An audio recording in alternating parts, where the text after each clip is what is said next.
আজকের ক্লাসে আমি ওয়েস্ট বেঙ্গলের যত ফেস্টিভ্যাল ফেয়ার বা মেলা হয় সেইগুলো নিয়ে চলে এসেছি, সেগুলোর সংগ্রহ নিয়ে। প্রথম শুরু করছি গঙ্গাসাগর মেলা দিয়ে। গঙ্গাসাগর মেলা আমাদের হয় সাউথ 24 পরগনা জেলাতে। তারপরে হচ্ছে টুসু উৎসব। টুসু উৎসব হয় বাঁকুড়া, মেদিনীপুর, পুরুলিয়াতে। বনবিবি উৎসব হয় সুন্দরবনে। বৈরাগীতলা মেলা, এটা হয় কোচবিহারে। পীর সাহেবের মেলা, এটা হয় বর্ধমানে। জয়দেব কেঁদুলির মেলা, এটা হয় বোলপুরে, যেটা বীরভূমে। বসন্ত উৎসব শান্তিনিকেতন, বীরভূমে। বেরা উৎসব, এটা হচ্ছে মুর্শিদাবাদে। গম্ভীরা, মালদায়, গম্ভীরা উৎসব। চড়কের উৎসব, চড়ক উৎসব হয় বাঁকুড়াতে এবং মেদিনীপুরে। গাজন উৎসব হয় বাঁকুড়া এবং মেদিনীপুরে।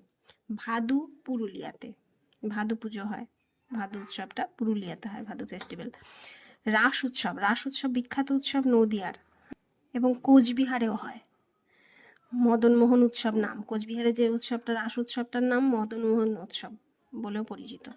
পৌষ মেলা হয় শান্তিনিকেতনে। তিস্তা টি অ্যান্ড ট্যুরিজম ফেস্টিভ্যাল, এটা হয় দার্জিলিংয়ে। রথযাত্রা অফ মহেশ, মহেশের রথযাত্রা এটাতে হুগলিতে বিখ্যাত। জলপেশ মেলা জলপাইগুড়ি, ঝাপান বাঁকুড়া। বিষ্ণুপুর ফেস্টিভ্যাল, এটা বিষ্ণুপুর বাঁকুড়াতে। রামকেলি মেলা মালদাতে। হুজুর সাহেবের মেলা কোচবিহারে। এই কটা মোটামুটি মেলা জানা থাকলে পরীক্ষায় যা আসবে সব কমন পেয়ে যাবে।